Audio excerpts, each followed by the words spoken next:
السلام علیکم ورحمۃ اللہ وبرکاتہ۔ وعلیکم السلام ورحمۃ اللہ وبرکاتہ۔ کیا حال ہے آپ سب کا؟ الحمدللہ، آپ کیسی ہیں؟ الحمدللہ۔ قرآن پاک تو نہیں کھول کے بیٹھ گئے؟ صحیح۔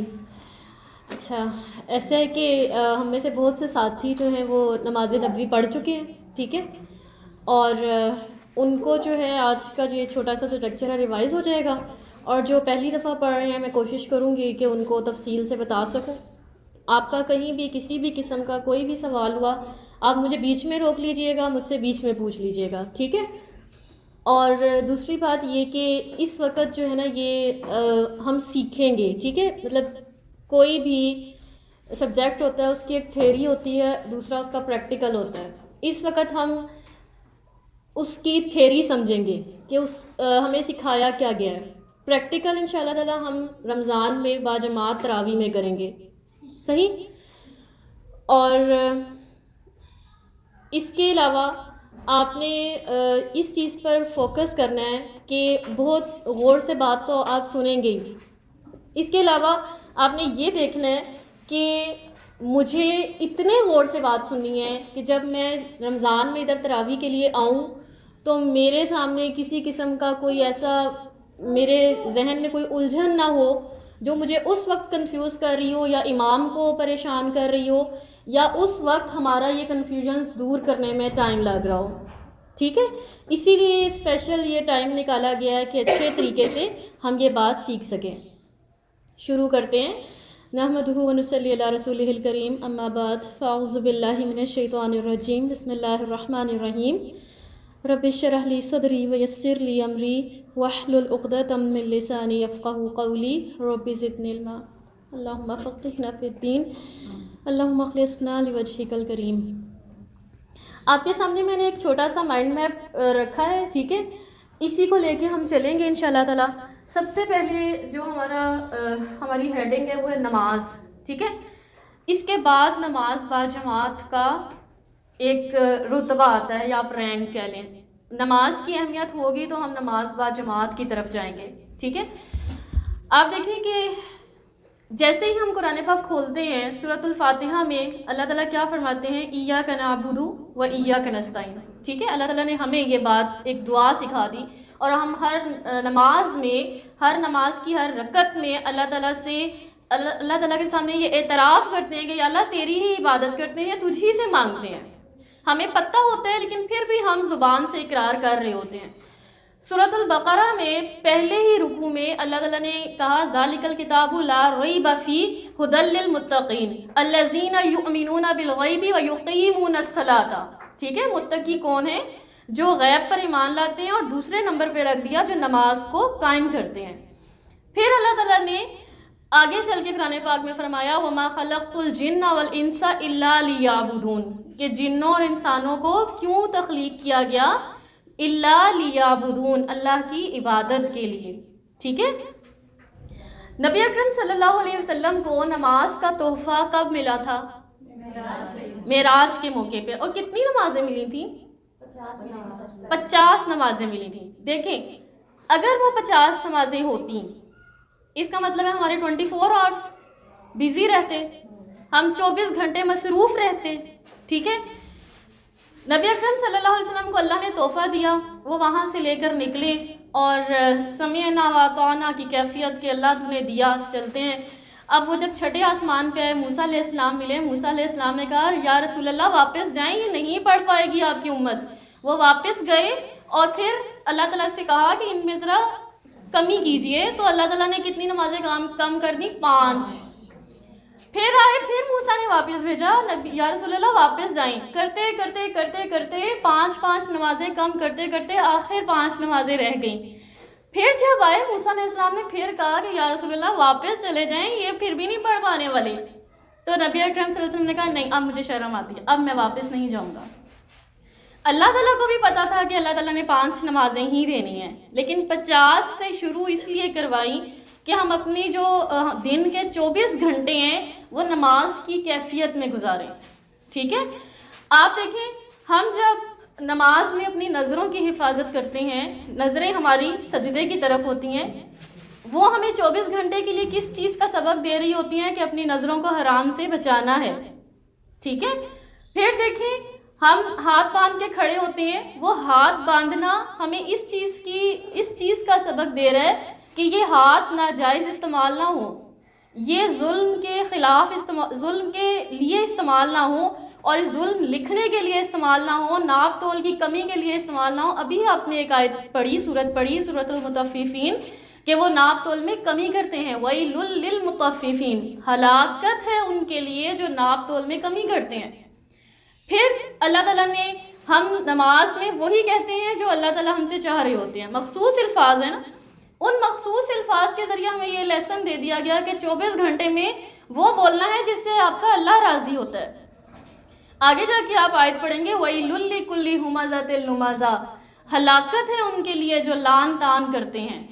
تو وہ جو نماز میں ہم لان تان سے بچے ہوتے ہیں نا, دوسروں کا مذاق اڑانے سے بچے ہوتے ہیں, دوسروں کو برا بھلا کہنے سے بچے ہوتے ہیں, دوسروں کی غیبتیں کرنے سے بچے ہوتے ہیں, در حقیقت وہ اللہ تعالیٰ ہمیں باقی 24 گھنٹوں کے لیے تیار کر رہے ہوتے ہیں. ٹھیک ہے. اب جب نماز کی اہمیت کا ہم سب کو احساس ہو جاتا ہے اور ہم نماز پڑھنے لگ جاتے ہیں, تو ایک مومن ہمیشہ اوپر سے اوپر جانے کی کوشش کرتا ہے کہ مجھے اتنے سے وقت میں زیادہ اجر مل سکے. ٹھیک ہے.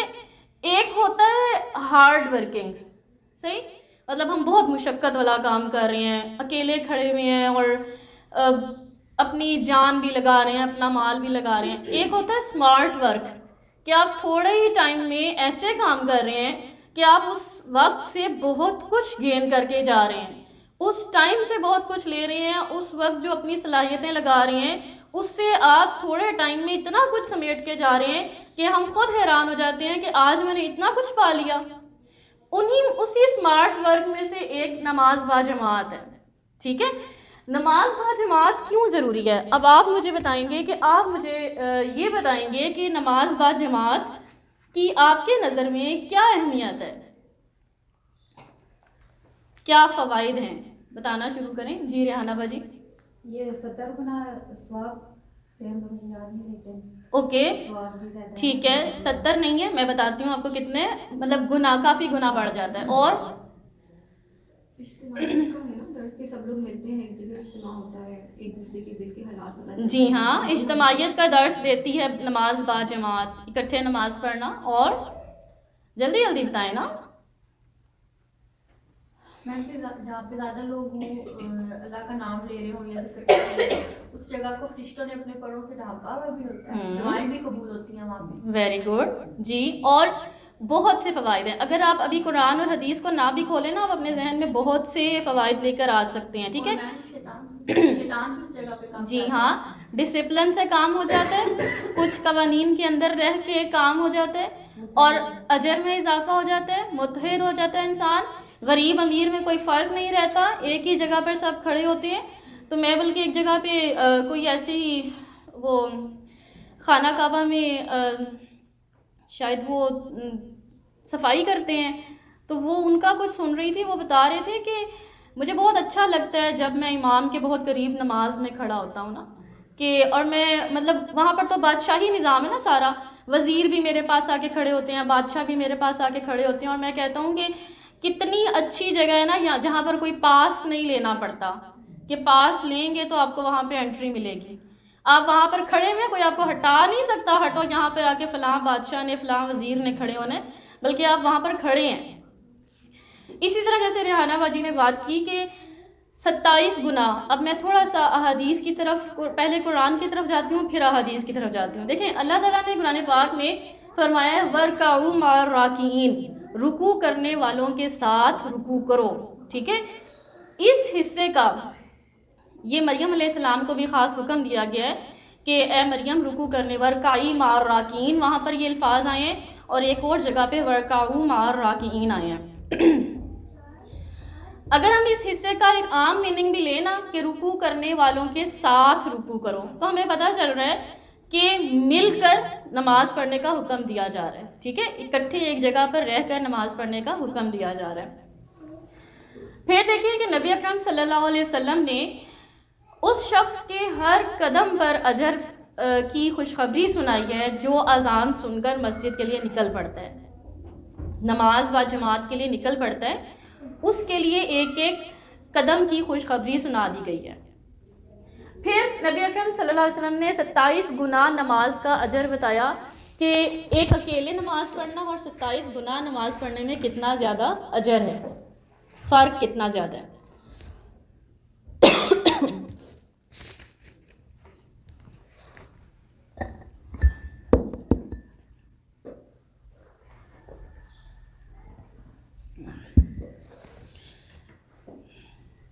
ابھی آپ نے ایک بہت پیاری سورت پڑھی ہے، سورہ عباسہ، اس میں کون سے صحابی کا تذکرہ تھا؟ عبداللہ بن ابی مکتوم، عبداللہ بن ابی مکتوم، ان کو وہ نابینا تھے نا، آپ نے پڑھا، اور انہوں نے نبی اکرم صلی اللہ علیہ وسلم سے ریکویسٹ کی تھی کہ آپ میرے گھر آ جائیں، میں اپنے گھر کو مسجد بنا لیتا ہوں اور ہم یہاں پر باجماعت نماز پڑھیں گے۔ لیکن نبی اکرم صلی اللہ علیہ وسلم نے منع فرمایا کہ نہیں عبداللہ، باجماعت کے لیے نماز کی طرف آؤ، باجماعت نماز ادا کرنے کے لیے مسجد کی طرف آؤ۔ یہاں سے بھی آپ اہمیت کا اندازہ لگا سکتے ہیں کہ وہ نابینا تھے، ان کو پھر بھی کہا گیا کہ جماعت کرنے کے لیے جماعت سے نماز پڑھنے کے لیے مسجد آؤ۔ اس کے بعد دیکھیں نماز با جماعت کے کچھ مسائل اس سے ملتے جلتے جو ہمارے ذہنوں میں آتے ہیں۔ سب سے پہلے یہ کہ عورتوں کا مسجد آنا، ٹھیک ہے، اس میں دیکھیں یہ ہمارے معاشرے کا ایک بہت بڑا المیہ ہے کہ ہماری عورت ہر جگہ جا سکتی ہے، مسجد نہیں جا سکتی، ٹھیک ہے، اور اس کے پیچھے بہت آسانی سے فتوے دے دیے جاتے ہیں، بہت آسانی سے بڑی بڑی باتیں کر دی جاتی ہیں، پابندیاں لگا دی جاتی ہیں کہ عورت مسجد نہیں جا سکتی۔ آپ دیکھیں رسول پاک صلی اللہ علیہ وسلم، ایک تو میں نے آپ کو دلیل دے دی کہ اللہ تعالیٰ نے قرآن پاک میں مریم علیہ السلام کو کہا تھا یا مریم اقنتی لربکی واسجدی وارکعی مع الراکعین، کہ اے مریم اپنے رب کے لیے سجدہ کرو اور رکوع کرنے والوں کے ساتھ رکوع کرو، ٹھیک ہے۔ دوسری دلیل آپ کو میں دیتی ہوں کہ رسول پاک صلی اللہ علیہ وسلم نے فرمایا کہ عورت کے لیے، عورت نمازوں، مفہوم ہے حدیث کا کہ عورت نماز کے لیے مسجد جا سکتی ہے، لیکن بہتر یہ ہے کہ وہ اپنے گھر میں نماز پڑھے، ٹھیک ہے، گھر کے بھی اس حصے میں جو کونے کا حصہ ہو، سمجھ رہے ہیں۔ اب دیکھیں اسی روایت میں آپ نے سب روایات کے ریفرنسز لینے ہیں نا، تو آپ نماز نبوی لے لیجئے گا، بالکل اتھینٹک حدیث ہیں، صحیح حدیث ہیں، میں ایک ایک ورڈ آپ کو پڑھ کے اگر سنانے لگوں گی تو بہت لمبا یہ لیکچر ہو جائے گا۔ اسی حدیث میں نبی پاک صلی اللہ علیہ وآلہ وسلم نے کہا کہ نماز مسجد جا کے عورت پڑھ سکتی ہے، بہتر یہ ہے کہ عورت اپنے گھر میں پڑھ لے، ٹھیک ہے، دونوں باتیں سامنے آ گئی نا۔ اب دیکھیں کہ یہ کہنے والے کہ صرف مسجد جانا ہے، ان کو بھی اللہ کے رسول نے روک دیا کہ نہیں، صرف عورت نے مسجد جا کے نماز نہیں پڑھنا، عورت کے اوپر اور بہت سی ذمہ داریاں ہیں، عورت نے گھر سنبھالنا ہے، عورت نے بچے سنبھالنے ہیں، عورت نے مردوں کے آنے سے پہلے کھانا تیار رکھنا ہے، ان کو مردوں نے آ کے کھانا کھانا ہے، تو لیکن ساتھ پھر یہ بھی کہہ دیا کہ روکنا نہیں ہے، ٹھیک ہے۔ اب جو خواتین بہت پریشان ہوتی ہیں، یہ مرد تو بڑے لکی ہیں، یہ جاتے ہیں اور جا کے بہت سا اجر سمیٹ کر آ جاتے ہیں، ہم گھر بیٹھ کے روٹیاں بناتے رہیں، تو ان کے لیے پھر نبی پاک صلی اللہ علیہ وسلم نے کیا کہا، بہتر تمہارے لیے بھی ہے کہ تم گھر میں نماز پڑھو۔ لیکن دیکھیں اس کے بعد جو فوراً حدیث آئی اس میں نبی پاک صلی اللہ علیہ وسلم نے کہا کہ روکنا نہیں ہے، اپنی عورتوں کو مسجد جانے سے روکو مت، واضح الفاظ تھے ان کے۔ تو ان دونوں چیزوں کو اپنے ذہن میں رکھ لیں کہ جہاں موقع ہمیں ملے گا گھر میں نماز پڑھنے، گھر میں پڑھ لیں گے، جب ہمیں موقع ملے گا کسی مسجد کا، کسی ایسی جگہ کا کہ ہمیں وہاں پر انتظام ہمارے لیے کیا جا رہا ہے، ایک ایسا گوشہ مقرر کیا جا رہا ہے جہاں پر مردوں کا آمنا سامنا نہیں ہے، اور اسی طرح سے جو ہے مطلب پردے کا خیال رکھا جا رہا ہے، اور عورت کے لیے یہ بڑا کنوینئنٹ ہے نکل کے جانا اور جا کے مسجد میں نماز پڑھنا، ہم دونوں طریقوں سے فائدہ اٹھائیں گے، ٹھیک ہے۔ اپنے ذہن کو وسیع کریں، نہ بہت زیادہ کھل جائیں کہ اپنے گھر والوں سے جھگڑنا شروع ہو جائے کہ نہیں میں نے تو مسجد ہی جا کے نماز پڑھنی ہے، نہ اتنے تنگ دل تنگ ذہن ہو جائیں کہ ویسے تو شاپنگ مالز میں جا رہے ہیں, ویسے تو بہت سی جگہوں پہ جا رہے ہیں, لیکن مسجد جانے کے لیے ہمارا دل گھبرا رہا ہے, وہاں پہ بے پردگی ہو جائے گی ہماری. ٹھیک ہے. اور پھر اس میں عورتوں کے مسجد آنے میں جو واضح دلائل ہیں وہ یہ کہ نبی پاک صلی اللہ علیہ وسلم نے عورتوں کو عید کی نماز پہ آنے کا بھی حکم دیا ہے. اتنا حکم دیا ہے کہ اگر کسی کے پاس اوڑھنی نہیں ہے تو وہ اپنی ساتھ والی سے اوڑھنی ادھار لے اور مسجد میں جا کے عید کی نماز کے بعد دعا میں شرکت کرے. ٹھیک ہے. پھر اس کے بعد آتا ہے خشوع و خضوع کا خیال کرنا. جب ہم نے نماز با جماعت پڑھنی ہے تو ہمیں خشوع و خضوع کا بہت خیال کرنا ہوگا, اپنے بھی خشوع کا, دوسروں کی بھی خشوع کا. ٹھیک ہے. اس میں صفائی ستھرائی تو ایک بہت لمبا وسیع ٹاپک ہے کہ ہم نے خود کو کیسے صاف رکھنا ہے, طہارت کا خیال رکھنا ہے, فریش وضو کرنا ہے. دو اہم باتیں جو نبی پاک صلی اللہ علیہ وسلم نے ہمیں سمجھا دی ہیں وہ یہ, ایک تو اپنے آپ سے اذیت کو رفع کرنا ہے. ٹھیک ہے. مطلب فرض کریں اگر بیت الخلاء جانے کی ضرورت پیش آ رہی ہے تو پہلے اس اذیت کو خود سے دور کرنا بہت ضروری ہے. اسی پر اگر آپ قیاس کریں تو یہ اچھی طرح سے سمجھ سکتے ہیں کہ کوئی بھی ایسی چیز جو مجھے نماز با جماعت ادا کرنے میں تنگ کر رہی ہوگی, مجھے پہلے اس چیز کو دور کرنا ہے, اس کے بعد میں نے نماز میں شرکت کرنی ہے. ٹھیک ہے. دوسری چیز کھانا تیار ہو گیا ہے.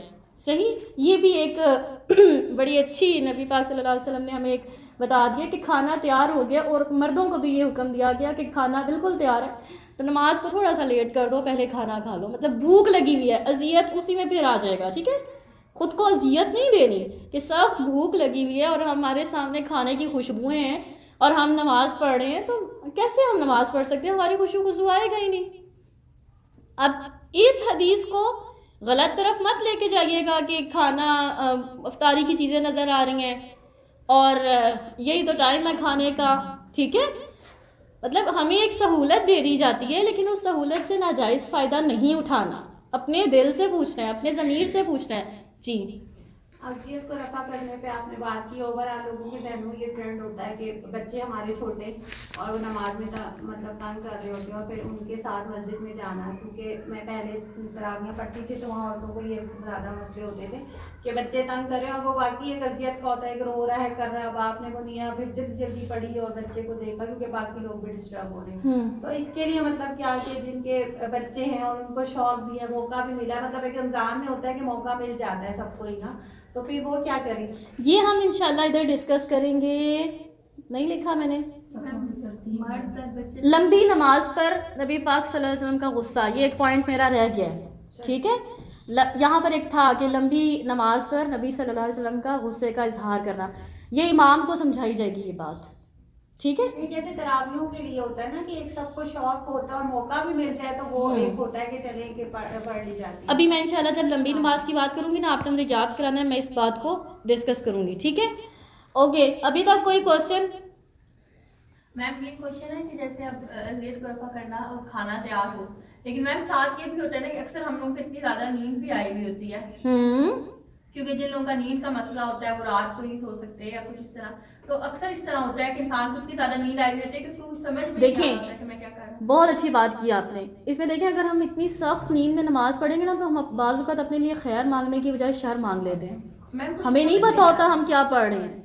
ٹھیک ہے. ہمیں نہیں پتہ ہوتا کہ ہم کیا مانگ رہے ہیں, تو اس شر کے مانگنے سے بہتر ہے کہ تھوڑی دیر کے لیے خود کو ریسٹ دے دیں, تھوڑی دیر کے لیے سو جائیں تاکہ ہم اللہ تعالیٰ سے خیر ہی مانگیں. میم میرے ساتھ یہ بہت زیادہ مسئلہ ہے نا, کیونکہ مجھے رات کو نیند نہیں آتی تو پھر صبح ایک تو فجر کے ٹائم میں بہت زیادہ نیند آئی ہوئی ہوتی ہے, اس وقت میں مجھے نیند نہیں آتی. اکثر تو آنکھ نہیں کھلتی, اگر کھل جائے تو چلو نماز پڑھ کے پھر واپس لے جاؤ, پھر بھی نیند نہیں آتی. لیکن میم جس ٹائم میں یہاں سے واپس جاتی ہوں تو اس وقت مجھے میرے پہ نیند کا اتنا زیادہ غلبہ ہوتا ہے کہ مجھے کچھ بھی سمجھ میں نہیں آ رہا ہوتا, ایون کہ میں واپسی پہ اکیلے سڑک بھی نہیں کراس کر سکتی کہ مجھے سمجھ میں نہیں آ رہا ہوتا کچھ بھی. تو پھر اس وقت کیا کیا جائے؟ بہتر یہی ہے نا کہ آپ تھوڑی دیر کے لیے ریسٹ کر لیں. ٹھیک ہے. ریسٹ کر لیں اور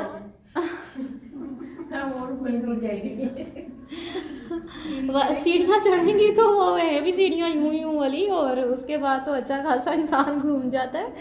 لیکن یہ ہے کہ اگر آپ نماز کی بات کر رہی ہیں نا, تو اگر آپ کو اس وقت کنٹرول نہیں ہے تو اٹھنے میں آپ کا کنٹرول ہونا چاہیے کہ نماز میری قضا نہیں ہونی چاہیے, یعنی کہ الارم لگا کے انسان. ٹھیک ہے. اگلا ہے جی موسمی تبدیلی. سردی ہے یا بہت تیز بارش ہے. ایسی سردی جو آپ کو بیمار کر سکتی ہے, ٹھیک ہے, بہت تیز ٹھنڈ میں کہہ رہی ہوں. اور اسی طرح بعض اوقات انسان کا اندرونی ٹیمپریچر بھی ایسا ہوا ہوتا ہے بخار کی کیفیت میں, نہ بھی سردی ہو تو بھی سردی لگ رہی ہوتی ہے, یا بارش. ان دونوں حالتوں میں نبی اکرم صلی اللہ علیہ وسلم نے گھر میں نماز پڑھنے کا حکم دیا, ٹھیک ہے. جب بہت بارش ہو رہی ہوتی تھی تو رسول اکرم صلی اللہ علیہ وسلم نماز میں ان الفاظ کا اضافہ فرماتے تھے, صلو فی رحالکم, اپنے گھروں میں نماز پڑھو.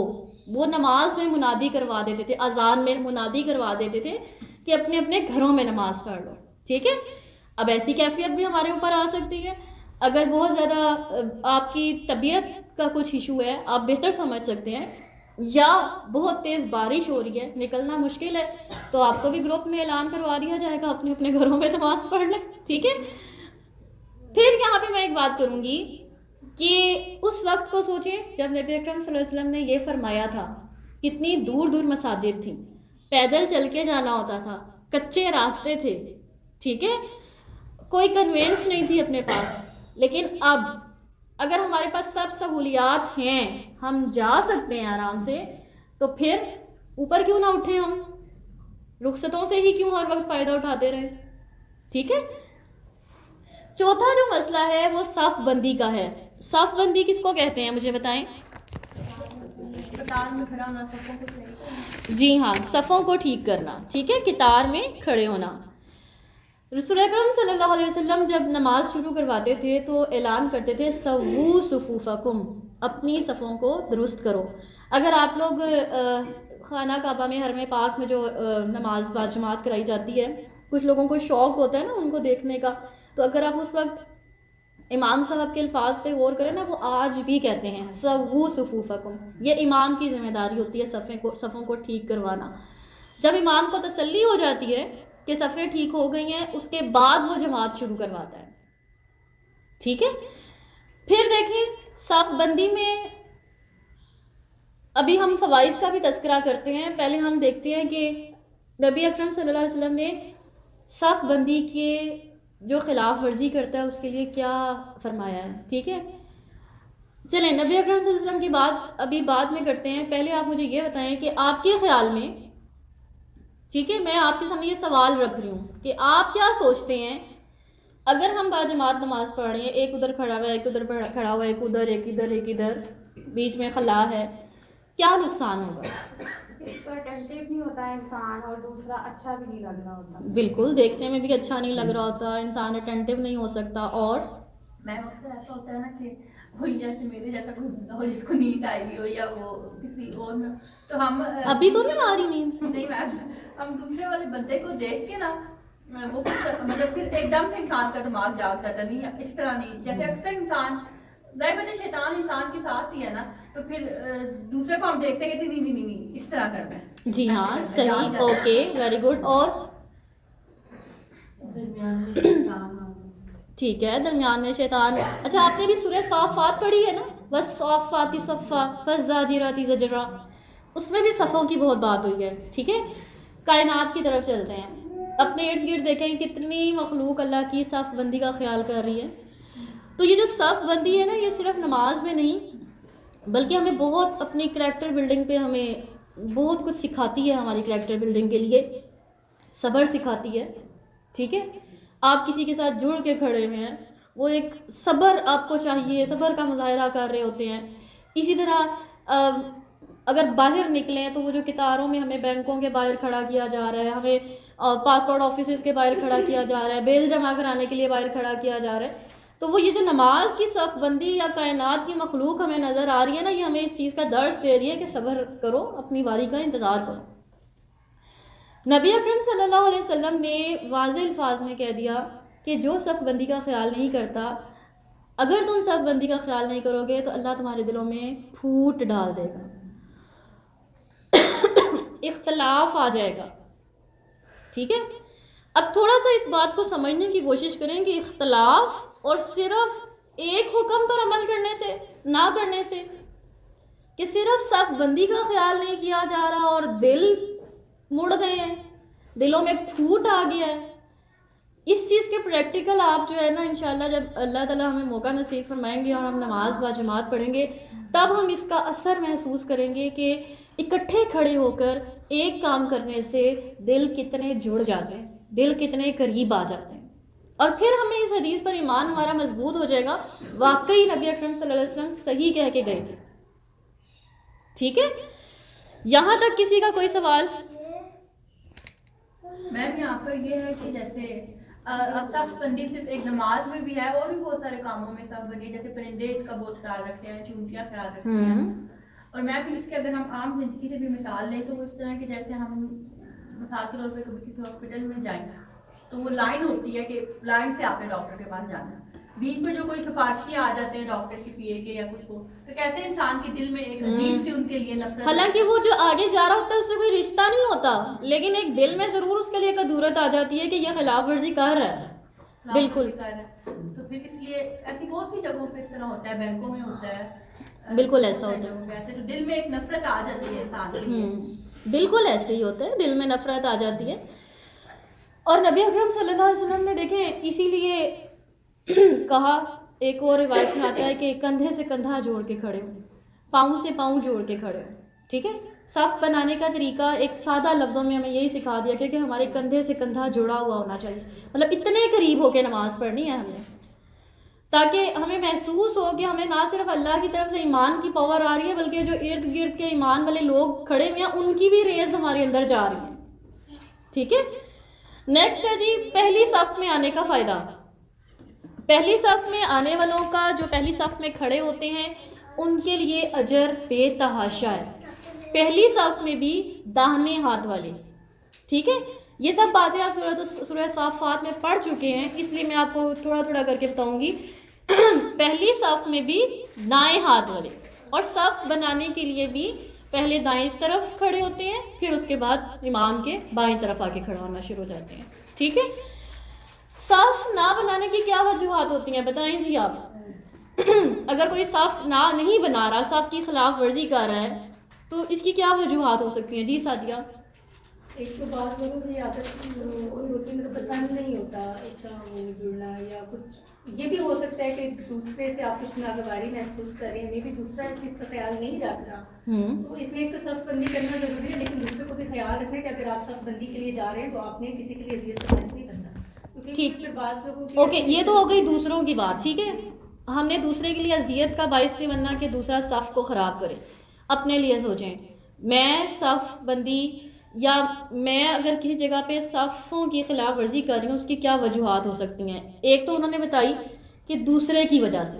ٹھیک ہے, میری وجہ سے میں اگر صف کا خیال نہیں کر رہی تو سوچیں ذرا, دھوپ آ رہی ہوتی تھی, صفوں کا خیال نہیں کرتے اور ہم دھوپوں میں بیٹھتے ہیں, کیوں؟ میم اس سے دوسرے بندے کے دل میں ہماری یہ نفرت پیدا ہو جائے گی, یا پھر جلدی کرنے کے لیے بالکل ہم ایسے کرتے ہیں. جلدی کرنے کے لیے یہ ٹاپک ہو سکتا ہے, یہ پوائنٹ ہو سکتا ہے کہ جدھر جگہ ملی بس بیٹھے, جدھر جگہ ملی پڑھنے کے لیے کھڑے ہو جائے. ٹھیک ہے, یہ خلاف ورزی کی وجہ ہو سکتی ہے. اور کچھ لوگوں کی لائف میں ڈسپلن ہوتا ہی نہیں ہے, تعاون نہیں کرتے. دیکھیں انہوں نے یہ بات سوچی ہوتی ہے کہ ہم نے تعاون ہی نہیں کرنا, کسی جگہ جا کے تعاون نہیں کرنا, جہاں نزدیک ہے تو بیٹھ جاؤ کہ آپ احسان کیا ہم نے. جی ثانیہ بھابی. کچھ لوگوں کا ہوتا ہے وہ اپنا پرسنل کمفرٹ زون نہیں چھوڑنا. ایگزیکٹلی, ہم آرام دہ جگہ کو چھوڑنا ہی نہیں چاہ رہے ہوتے. ہم کہتے ہیں مجھے یہ جگہ اچھی لگتی ہے, مجھے اس جگہ بیٹھ کے مزہ آتا ہے, تو وہ اس جگہ کو چھوڑنا مناسب ہی نہیں سمجھ رہے ہوتے. ٹھیک ہے, یہ کچھ وجوہات ہیں جو صف نہ بنانے کی ہیں. ایک طرف اجر ہے, ایک طرف فوائد ہیں, اور دوسری طرف خلاف ورزی کرنے والوں کے دلوں میں جو وجوہات ہیں وہ ہمارے سامنے آپ سب نے بیان کی. پھر آ جاتا ہے صفوں کی ترتیب. ٹھیک ہے, صفوں کی ترتیب کیسی ترتیب ہونی چاہیے؟ اس میں دیکھیں کہ صفوں کی ترتیب کیسی ہوتی ہے. کچھ روایات کو اکٹھا کیا تو یہ ترتیب سامنے آئی ہے. جب باجماعت نماز ہو رہی ہوتی ہے سب سے پہلی صف کس کی ہوتی ہے؟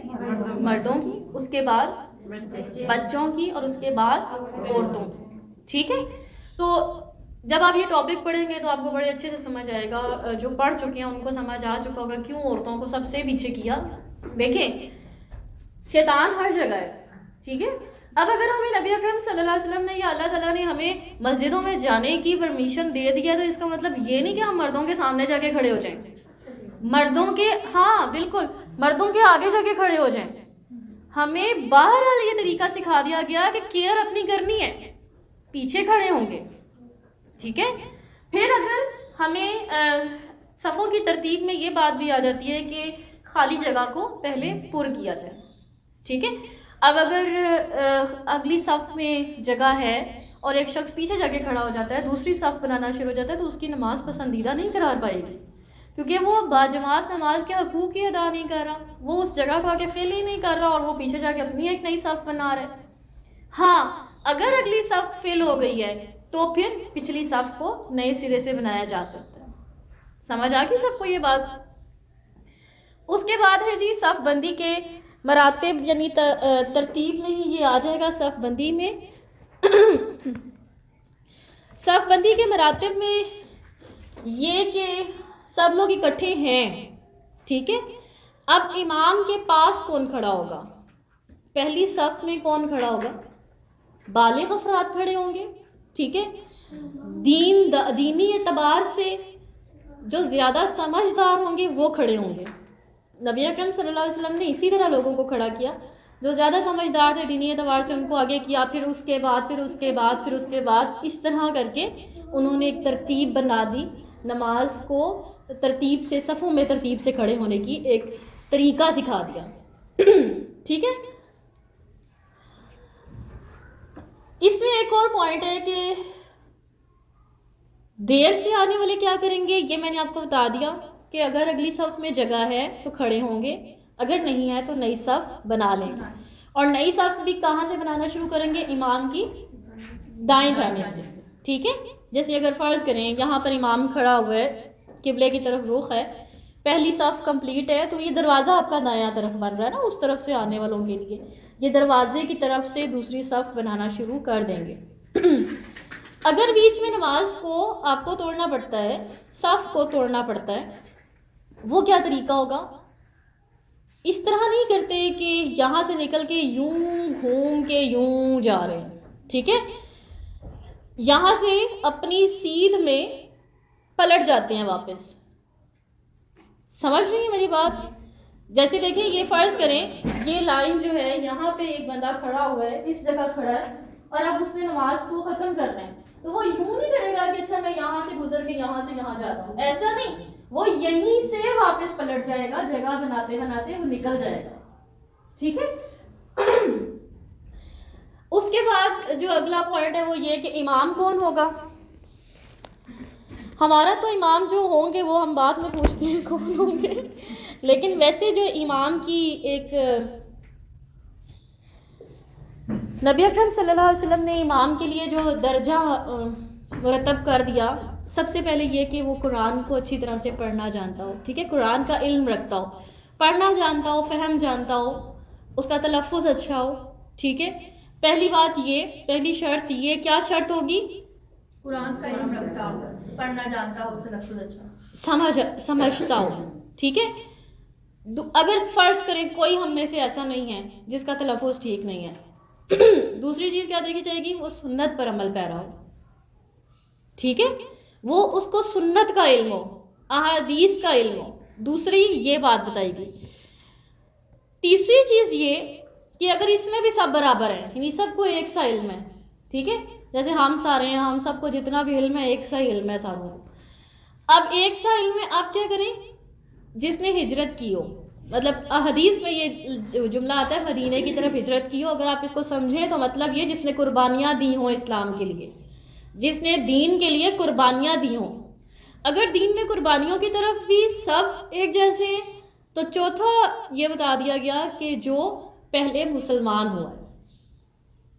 کون کون سی ہے بتائیں مجھے؟ سب سے پہلے قرآن کا علم رکھتا ہو, جانتا ہو, سنت کا علم ہو, جس نے ہجرت کی ہو, یعنی کہ جس نے قربانی دی ہو. جی بالکل. آپ چاروں کی مجھے آواز نہیں آئی ہے فرسٹ 2 روز کی. بولے آپ؟ سنت پر عمل ہو جس نے ہجرت کی. جی ہاں بالکل ٹھیک. اچھا جی, پھر یہاں پہ ایک بات میں کروں گی، امام کون ہو، اس میں دیکھیں کہ امام جو ہے وہ یہ 4 طریقے بتائے، یہ نہیں بتایا، مطلب 4 یہ ہمیں کوالٹیز اس کے اندر بتائیں، یہ نہیں بتایا جو سب سے زیادہ خوبصورت ہو، جس کی نظر سب سے زیادہ تیز ہو، یا جس کے بال سب سے حسین ہو، اس طرح کی کوئی بات ہمیں نہیں بتائی۔ اسی لیے نبی اکرم صلی اللہ علیہ وسلم نے عبداللہ بن ام مکتوم کو بھی ایک دفعہ امام بنایا تھا، وہ نابینا تھے، پھر بھی ان کو امامت کے لیے کھڑا کیا تھا، ٹھیک ہے۔ تو اصل چیز ہمارے دل کی کیفیت ہوگی، ہمارے ایمان کی کیفیت ہوگی، ہماری ظاہری کیفیت نہیں ہوگی، اور نہ ہمیں کسی کی ظاہری کیفیت سے کوئی لین دین ہے۔ کوئی اچھے سے کپڑے پہن کے کھڑا ہوگا تو میں اس کے ساتھ نماز پڑھوں گی، ورنہ نہیں۔ کیوں نہیں؟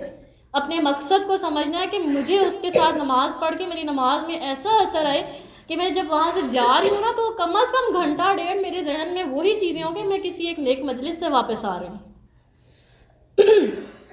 اگلا پوائنٹ ہے جی، بلا اجازت امامت کروانا، اس کی سخت تردید کی گئی ہے کہ ایک امام مقرر ہے ایک جگہ پر اور کوئی اپنی مرضی سے آئے اور وہاں آ کر امامت کروانا شروع کر دے، ٹھیک ہے۔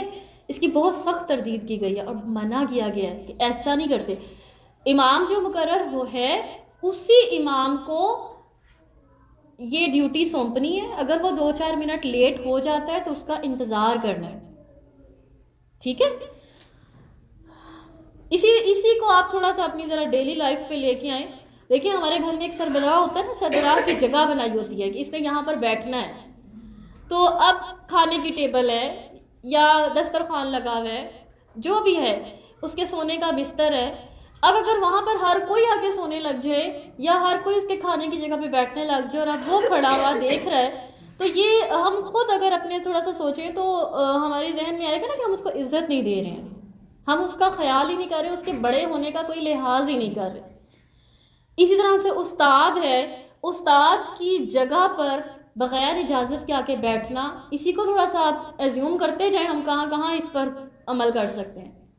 چھوٹے ہوتے ہماری امیاں کیا کہتی تھیں کہ مس کی کرسی پہ نہ بیٹھنا، فیل ہو جاؤ گے، اور ہم نہیں بیٹھتے تھے، ایسا ہمارے دل میں خوف ہوتا تھا نا، نہیں فیل نہیں ہونا مس کی کرسی پہ، اور مس نہیں ہوتی تھی تو بھی نہیں بیٹھتے تھے، لیکن ایک شوق ضرور تھا کہ کبھی بڑے ہو کے اس کرسی پہ بیٹھنا ہے، ہم نے مس بننا ضرور ہے تو وہ اللہ تعالیٰ سے اس شوق کا اظہار ضرور کریں کہ کبھی ہم بھی امام بنیں، اپنے دل میں خیال لائیں کہ اللہ میرے بچے کبھی مسجد میں امامت کروائیں، میرے بچے کبھی مسجد کے مؤذن بنیں، ٹھیک ہے۔ اپنے دلوں میں یہ شوق لے کر آئیں کہ ہماری اولادوں میں سے ایسے لوگ نکلیں جو امامت کروانے والے ہوں، جو مسجدوں کے مؤذن ہوں۔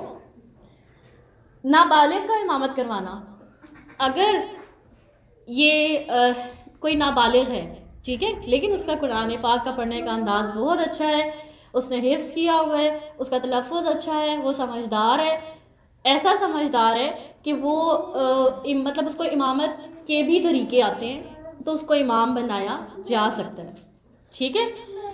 اگلی بات آ جاتی ہے عورت کی امامت۔ عورت کی امامت بھی ایک بہت گمبھیر مسئلہ ہے، ٹھیک ہے جی۔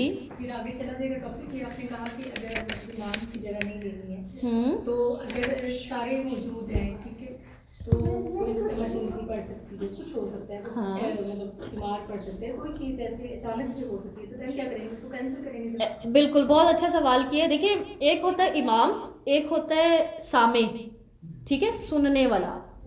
جیسے اگر آپ ایک بڑی آئیڈیل سچویشن لیں تو امام بھی ظاہر ہے وہی ہوگا جس نے حفظ کیا ہوگا، سامع بھی وہی ہے جس نے حفظ کیا ہوگا۔ اب امام اپنا ایک سامع مقرر کرتا ہے کہ اگر مجھ سے کوئی غلطی ہو جائے تو آپ نے اشارتاً مجھے اس غلطی کو بتا دینا ہے، پوائنٹ آؤٹ کر دینا ہے، ٹھیک ہے۔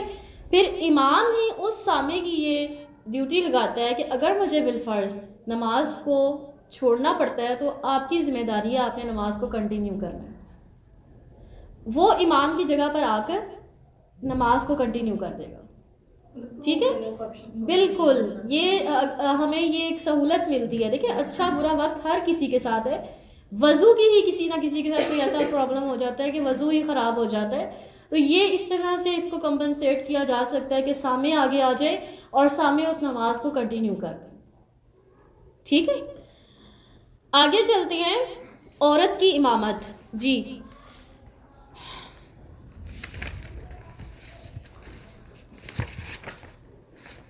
عورت کی امامت کے متعلق یہ میرے پاس ایک بہت لمبا پیج ہے اور اس کے اوپر ہر چیز ہر حدیث کا ریفرنس ہے. اس کو فوٹو کاپی کروا کے اپنے نوٹس بورڈ پہ لگا لیجئے گا, پڑھ لیجئے گا. ان شارٹ یہ کہ حضرت عائشہ رضی اللہ عنہا کے بارے میں آپ کو بتا دوں کہ حضرت عائشہ رضی اللہ عنہا خواتین کی فرض نماز کی امامت کرواتی تھی, لیکن خود ان کے درمیان میں کھڑی ہوتی تھی. ٹھیک ہے, حضرت عائشہ رضی اللہ عنہ آپ کو پتہ ہے نا کہ کتنی زیادہ انہوں نے حدیث روایت کی ہوئی ہیں اور انہوں نے کتنا کچھ نبی اکرم صلی اللہ علیہ وسلم سے سیکھا ہوا ہے. کن دو صحابہ میں بہت مقابلہ ہوتا تھا احادیث سیکھنے کا, حدیث کے علم کا؟ مسلم ہیروز کے اسٹوڈنٹس بتائیں گے مجھے کون سے دو صحابی تھے جو, ایک صحابی تھے اور ایک صحابیہ. حضرت عائشہ تو تھی, دوسرے کون تھے؟ ابو ہریرہ رضی اللہ عنہ. دونوں مقابلہ کرتے تھے کہ میں زیادہ حدیث سیکھوں گا, میں زیادہ رسول پاک صلی اللہ علیہ وسلم سے سیکھوں گا, لیکن جیتا پھر بھی کون تھا؟ ابو ہریرہ. کیوں جیتے تھے؟ عائشہ جب تم کنگھی پٹا کرنے چلی جاتی تھی نا تو میں اس دوران اور بھی بہت کچھ سیکھ لیتا تھا. تو لیکن وہ تو چلیں ان کی ایک مقابلہ تھا, ان کی نیکیوں میں بڑھنے کی ایک دوڑ تھی. لیکن حضرت ابو ہریرہ اور حضرت عائشہ رضی اللہ عنہ وہ دو صحابی ہیں جن سے ان گنت احادیث ہمارے سامنے آتی ہیں جو انہوں نے روایت کی ہیں.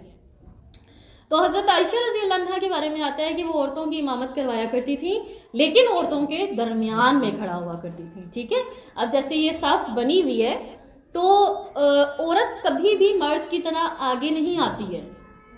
جس طرح مردوں کے آپ کو پتہ ہے مرد آگے آ جاتا ہے اور وہ امامت کرواتا ہے, عورت ایسے نہیں کرواتی. عورت صف کے درمیان میں کھڑی ہوتی ہے. ٹھیک ہے, دائیں طرف اور بائیں طرف والے لوگ تقریباً برابر ہوتے ہیں, لیکن اگر برابر نہ ہو سکے تو دائیں طرف زیادہ ہوتے ہیں اور بائیں طرف کم ہو جاتے ہیں. ٹھیک ہے, آپ لوگ اس پیج کو فوٹو کاپی کروا کے نوٹس بورڈ پہ لگا دیجئے گا اور اس کو پڑھ بھی لیجئے گا تاکہ آئندہ کے لیے آپ سب کا یہ کانسیپٹ کلیئر ہو جائے.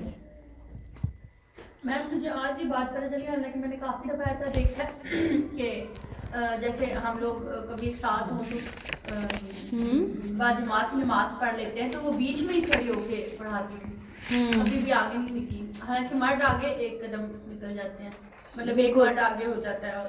ہاں بالکل, مجھے آج پتہ چلا کہ وہ بیچ میں. چلیں الحمدللہ. امام کی اقتداء. ٹھیک ہے, امام کی اقتداء کیوں ضروری ہے؟ اقتداء کس کو کہتے ہیں؟ پیروی کرنا. جی آنٹی؟ جیسا وہ کرے ویسے ہی کرنا. جی ہاں بالکل. اس میں دیکھیں بہت سخت حدیث ملتی ہے. میں آپ کو حدیث کے ایگزیکٹ ورڈ سناتی ہوں کہ حضرت ابو ہریرہ روایت کرتے ہیں رسول اللہ صلی اللہ علیہ وسلم نے فرمایا, کیا تم ڈرتے نہیں کہ اللہ تعالیٰ امام سے پہلے اٹھنے والے کے سر کو گدھے کے سر کی طرح کر دے؟ کہنے کا مطلب یہ کہ ابھی امام نے اللہ اکبر کہا نہیں اور ہم رکوع میں جا رہے ہیں, ابھی امام نے سمیع اللہ لمن حمیدہ کہا نہیں اور ہم اٹھ رہے ہیں, ابھی امام سجدے میں گئی نہیں اور ہم پہلے جا رہے ہیں. اچھی طرح تسلی کر لیں کہ امام اللہ اکبر جب تک نہیں کہیں گے, ہمیں چاہے ہم نے 3 دفعہ سبحان ربی الاعلیٰ کہہ لیا ہے, ہمیں رکنا ہے, ہمیں امام کی اقتداء کرنی ہے. ٹھیک ہے, ورنہ رسول پاک صلی اللہ علیہ وسلم نے جو گدھے کے سر سے تشبیہ دی ہے یہ کوئی چھوٹی بات نہیں ہے. گدھا آپ کو پتہ ہے نا کہ تھوڑا بیوقوف سا جانور کنسیڈر ہوتا ہے, تھوڑا کیا بہت زیادہ, اور بس پیچھے چل پڑتا ہے, ایسے ہی ہوتا ہے نا. اور مطلب سمجھ عقل نہیں ہوتی اس کے اندر. اسی لیے اس نے ایک دن جب ایک وہ چھوٹے سے کہانی پڑھتے تھے نا کہ ایک مالک کا گدھا تھا اور وہ اس کے اوپر نمک لاد کر لے کے جایا کرتا تھا, تو اس گدھے نے کیا کیا کہ راستے میں ایک نہر آتی تھی, وہ بڑا تنگ تھا اس بوجھ سے, تو وہ گدھا جو ہے وہ اپنی بوری سمیت, نمک کی بوری سمیت پانی میں بیٹھ جاتا تھا. اور جب وہ بیٹھتا تھا تو وہ نمک بہہ جاتا تھا. وہ بڑا خوش ہوا, اس نے 1 دفعہ کیا, 2 دفعہ کیا, 3 دفعہ کیا, چوتھی دفعہ مالک تھا اور سمجھدار تھا, اس نے روئی لاد دی. وہ آج اور خوش کہ چلو یہ جو تھوڑا بہت نمک کا تو پھر وزن ہوتا ہے نا, روئی کا پھر کام ہوتا ہے, روئی کا بھی وزن آج, اس کا بھی وزن چلو تھوڑا نمک ڈلا ہوا ہے ختم ہو جائے گا. اور جب وہ بیٹھا تو اس روئی نے پانی جذب کر لیا اور وہ اتنا زیادہ وزن ہو گیا اس کا کہ اس کو اس وزن کے ساتھ ہی پھر اتنا لمبا فاصلہ طے کرنا پڑ گیا. تو اگر آپ کو یہ سٹوری یاد ہو تو اس کا مورل کیا تھا؟ مورل تو جی میم یاد نہیں، لیکن گدے میں تھوڑی سی تو عقل تھی نا کہ اس کو پتہ چلا نمک کم ہو گیا، اس نے 2 ٹکے کی. لیکن عقل اس نے صحیح استعمال نہیں کی نا.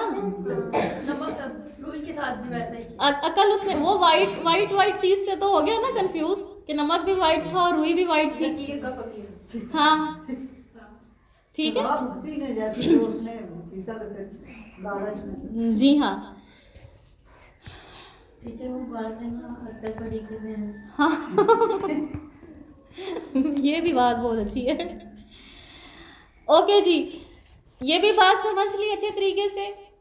ٹھیک ہے کسی نے بھی امام کی اقتداء کو نہیں توڑنا. امام کی اقتداء ہم سب پہ لازم ہے.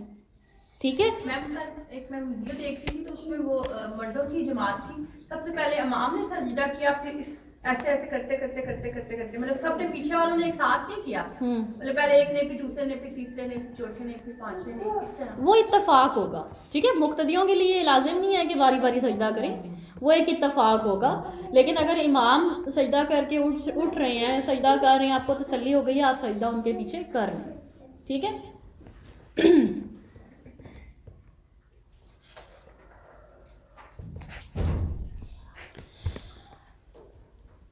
اچھا جی آگے کیا ہے؟ نماز پڑھا کر امام کا مقتدیوں کی طرف رخ کر لینا. یہ بھی ایک چھوٹی سی سنت ہمیں ملتی ہے کہ رسول اکرم صلی اللہ علیہ وسلم جب نماز پڑھاتے تھے تو نماز پڑھانے کے بعد اپنے جو مقتدی ہوتے تھے اقتداء کرنے والے ان کی طرف رخ کر کے بیٹھ جاتے تھے اور باقی ذکر اذکار کرتے تھے. ٹھیک ہے یہ ایک چھوٹی سی سنت ہے. اس کے بعد ہمارا جو وہ پوائنٹ تھا لمبی نماز پر غصہ، بہت امپورٹنٹ پوائنٹ ہے یہ. ٹھیک ہے آپ دیکھیں کہ اس میں اگر میں آپ کو پوری حدیث سناؤں کہ حضرت ابو مسعود انصاری رضی اللہ عنہ روایت کرتے ہیں کہ میں نے رسول اللہ صلی اللہ علیہ وسلم کو کسی واعظ میں اتنے غصے میں نہیں دیکھا جتنا لمبی نماز پڑھانے والوں پر اس دن دیکھا. آپ نے فرمایا تم لمبی نمازیں پڑھا کر لوگوں کو نفرتیں دلاتے ہو. سنو جب تم لوگوں کو نماز پڑھاؤ تو ہلکی پڑھاؤ، اس لیے کہ ان مقتدیوں میں ضعیف بھی ہوتے ہیں، بوڑھے بھی ہوتے ہیں، حاجت مند بھی ہوتے ہیں. ٹھیک ہے آپ نے کبھی دیکھا ہے جمعے میں جاتے ہیں تو ابھی جاتے ہیں اور ابھی واپس آ جاتے ہیں ہمارے گھر والے، ہم کہتے ہیں اتنی جلدی آ گئے، جمعے کی نماز کے لیے گئے ہیں. تو یہ اصل میں امام جو ہے نا وہ اس حدیث پر عمل کر رہے ہوتے ہیں. جب آپ انفرادی نماز پڑھ رہے ہو جتنی مرضی لمبی نماز پڑھیں، ٹھیک ہے اجتماعی نماز جب پڑھ رہے ہوں تو اجتماعی نماز میں اس چیز کا خیال رکھنا چاہیے کہ اس کے اندر ضرورت مند بھی ہیں، اس کے اندر ضعیف بھی ہیں، اس کے اندر کمزور بھی ہیں، اس میں گھٹنوں جوڑوں کے دردوں والے بھی بیٹھے ہوئے ہیں، کمر درد والے بھی بیٹھے ہوئے ہیں، موروں والے بھی بیٹھے ہوئے ہیں، نیند والے بھی بیٹھے ہوئے ہیں. ٹھیک ہے بہت سارے بیٹھے ہوئے ہیں. اس لیے نماز ایسی پڑھائیں کہ دوسرے کے اوپر بوجھ نہ بنے. تو پھر اس میں ایک اور بات یہ کہ نبی اکرم صلی اللہ علیہ وسلم جو ہیں وہ انہوں نے فرمایا کہ میں نماز پڑھنے کے لیے کھڑا ہوتا ہوں اور میری نیت یہ ہوتی ہے کہ نماز لمبی پڑھوں، پھر میں بچوں کا رونا سنتا ہوں تو نماز مختصر کر دیتا ہوں. مجھے اس ماں کی تکلیف، مجھے اس کی ماں کو تکلیف دینا برا لگ رہا ہوتا ہے. مطلب بچہ تو رو ہی رہا ہے، اس کی ماں کو اذیت ہو رہی ہے نا، میں بچہ رو رہا ہے کب سلام پھیروں، کب بچے کو دیکھوں. تو اس میں پھر نبی اکرم صلی اللہ علیہ وسلم نے کہا کہ میرا دل چاہتا ہے لمبی نمازیں پڑھاؤں، لیکن میں ایسی ماؤں کی جب بچوں کے رونے کی آوازیں سنتا ہوں تو میں ماں کو اذیت میں دیکھ کے مجھے اچھا نہیں لگ رہا ہوتا. تو اب دیکھیں کہ اس وقت بھی مائیں آتی تھیں، بچوں والی مائیں نمازیں پڑھنے کے لیے آتی تھیں. چلیں اگر مسجدوں میں نہیں بھی آنا تو ہم گھر میں بھی نماز پڑھ رہے ہوتے ہیں، جو تنگ کرنے والے بچے ہوتے ہیں وہ ہماری نمازوں میں بھی ہمارے کندھوں پہ ہوتے ہیں. ٹھیک ہے سجدے میں جاؤ تو بچے سجدے میں اوپر گئے ہوتے ہیں. تو اس کا بہتر حل یہی ہے کہ تھوڑا سا ہم نماز کو مختصر کر لیں گے. ٹھیک ہے لیکن ہم اس اجر سے محروم نہیں کریں گے خود کو. صحیح. اب جیسے دیکھیں کہ نماز یہ بھی ہو سکتا ہے، اب ہمارے یہاں پر تراویح اگر انتظام کیا جا رہا ہے تراویح کا، تو ہم جو 20 تراویحاں پڑھیں ہم کم پہ آ جاتے ہیں نا، ہم 8 کر لیتے ہیں. ٹھیک ہے ہمیں اجر بھی مل جائے گا انشاءاللہ تعالی، ہمارا کام بھی ہو جائے گا، ہمارے گھر والوں کو بھی اعتراض نہیں ہوگا. پھر ہمارے بچے بھی زیادہ مشکل میں نہیں پڑیں گے. اور دوسرا یہ کام ہو سکتا ہے کہ ہم نہیں پورا قرآن ختم کریں گے تراویح میں. ہم نہیں یہ کرائٹیریا بناتے نا کہ ہم بچوں والے ہیں تو ہم اگر نہیں ایک بوجھ اٹھا سکتے تو ہم کیوں نہ چھوٹی چھوٹی صورتوں سے ہی ختم کر لیں اپنی تراویحوں کو, بہت ہلکا کر کے. ٹھیک ہے. تیسری بات یہ کہ ہمارے اپنے ہی ساتھی ہماری اس چیز میں ہیلپ کر سکتے ہیں. جو نماز پڑھنے سے قاصر ہیں, جنہوں نے نماز نہیں پڑھنی, تو وہ پھر بھی آئیں, آ کر وہ تھوڑا سا یہ کام کر سکتے ہیں, ایسے بچوں کو سنبھال سکتے ہیں تاکہ ان کی مائیں بے فکر ہو کے نماز پڑھ لیں. سمجھ رہے ہیں میری بات؟ تو اس طرح ہم ایک دوسرے سے تعاون کر کے انشاءاللہ تعالیٰ اس موقع سے فائدہ اٹھا سکتے ہیں. اب مجھے بتائیں, ابھی تک کے جو ہم نے بات کی ساری, اس میں کسی بھی قسم کی کوئی کنفیوژن, کوئی پریشانی, کوئی سوال؟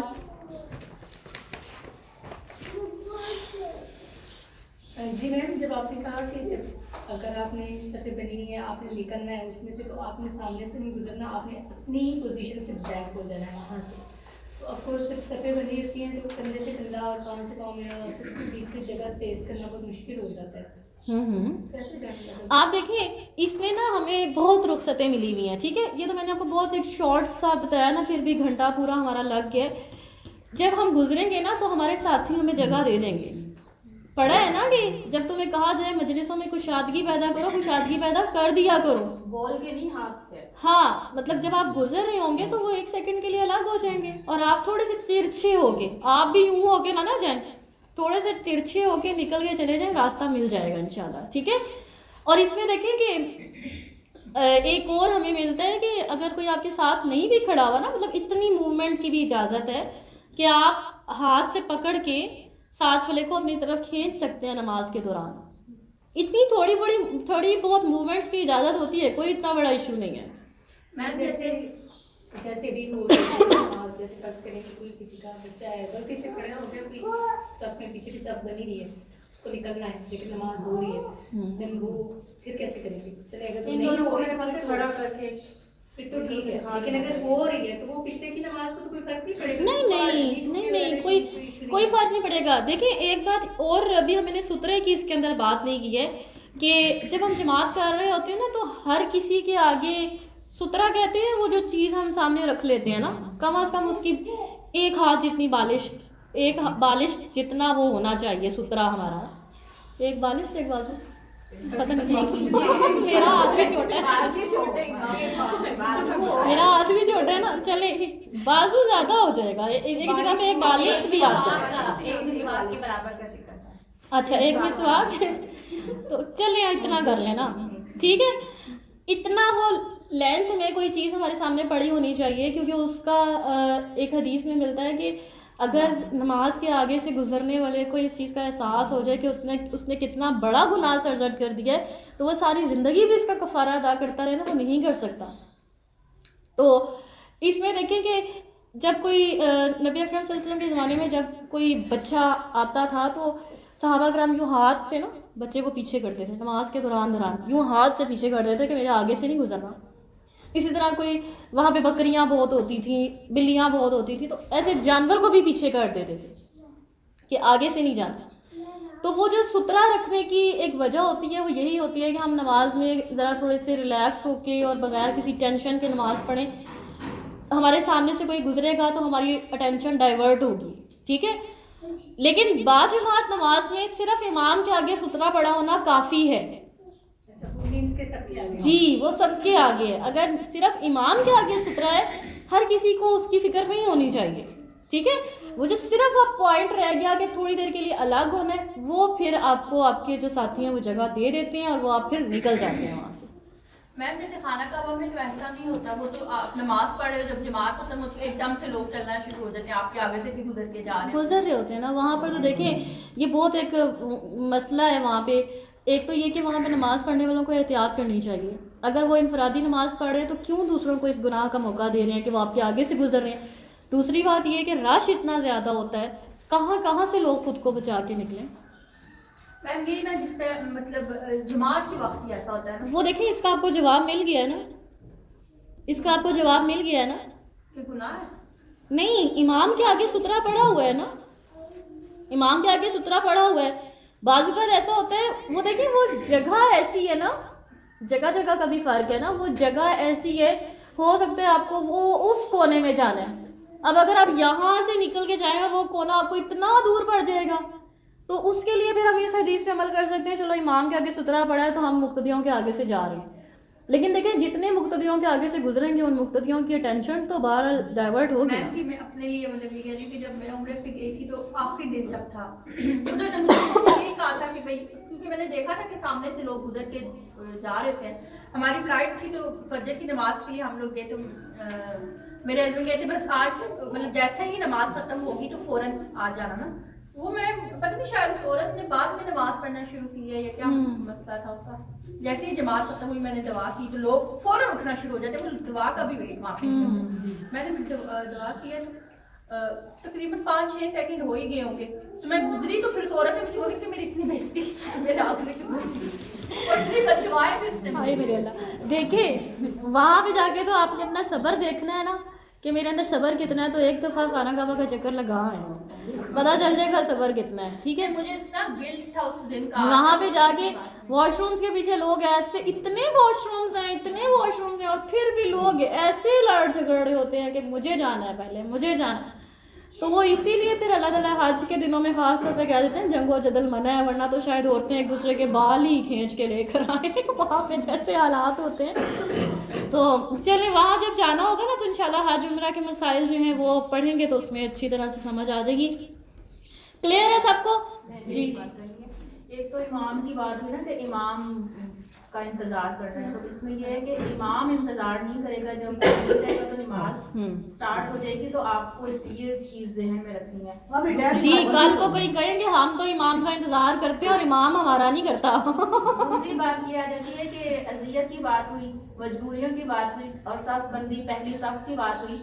اب ایسا شخص ہے جو جلدی پہنچ گیا ہے, اب وہ اس کے ساتھ مجبوریاں بھی بہت زیادہ ہیں. مثلا بچہ اس کو تنگ کرنے والا ہے, اس کو واش روم کی بہت زیادہ ضرورت پڑتی ہے, پانی بار بار پینا پڑتا ہے. تو اب وہ ایسا نہیں ہوگا کہ پیچھے ہی کھڑا ہو سٹارٹ نماز میں. نماز سٹارٹ کر جائے گا, اگر اسے پہلی صف میں جگہ مل رہی ہے وہیں پہ نماز پڑھنا شروع کرے گا. 2 رکعت ہے نا تراویح, آپ 2 رکعت کے بعد دیکھیں کہ جب پیچھے اور لگا کے جگہ چینج کر لیں کسی سے, پھر آپ پیچھے چلے جائیں کہ آپ کو بار بار آنا جانا ہے, تاکہ دوسروں کے لیے بھی ڈسٹربنس نہ ہو, اپنی اذیت بھی وہ بھی. بالکل. اور جگہ جتنی جگہ بدلتی ہے نا اتنی زمین ہمارے حق میں گواہی دے گی سجدے کی. ٹھیک ہے, تو جگہ بدل لیں تو کوئی اتنا وہ نہیں ہے. جی اب نماز میں ہر بندہ جگہ نہیں بدل کرے. ہاں جی. اور جماعت نماز پڑھتے ہوئے کم سے کم کتنے لوگوں کا ہونا ضروری ہے؟ Very good. کم سے کم 3 لوگوں کا ہونا ضروری ہے. ٹھیک ہے, اور پھر اس میں جیسے لیکن اگر 2 بھی ہوں تو کر سکتے ہیں. حدیث میں جو واضح الفاظ ملتے ہیں وہ 3 کے ملتے ہیں. ٹھیک ہے, لیکن جماعت کا مطلب ہے جمع ہونا. آپ کو پتہ ہے نا کہ عربی میں واحد, تثنیہ, جمع 3 صیغے ہیں. واحد 1, تثنیہ 2, جمع 3. ٹھیک ہے, بہتر یہی ہے کہ 3 ہو. جمع کا جو صیغہ ہے 2 سے زائد کے لیے استعمال ہوتا ہے, تثنیہ 2 کے لیے استعمال ہوتا ہے. بہتر یہ 3 ہو, لیکن اگر کبھی آپ کو زندگی میں 3 اویلیبل ہی نہیں ہے تو 2 سے بھی فائدہ اٹھایا جا سکتا ہے.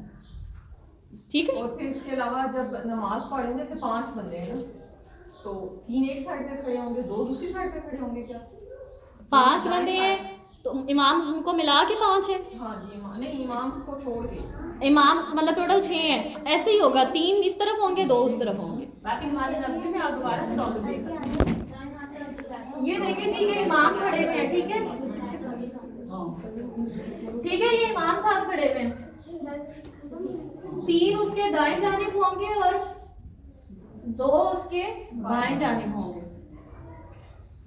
سمجھ رہے ہیں؟ جی. ٹھیک ہے, دائیں طرف تعداد زیادہ ہوتی ہے, بائیں طرف کم ہوتی ہے. آج کے لیے اتنا ہی کافی ہے. جو حق بات ہے اللہ تعالیٰ اس پہ ہمیں اجر عطا فرمائے, اور اگر کوئی غلطی کوتاہی ہوئی اللہ تعالیٰ اس کو درگزر فرمائے ہم سے اور معاف فرمائے اور ہمیں عمل کرنے والا بنائے. سبحانک اللہم و بحمدک نشہد ان لا الہ الا انت نستغفرک و نتوب الیک. السلام علیکم ورحمۃ اللہ وبرکاتہ.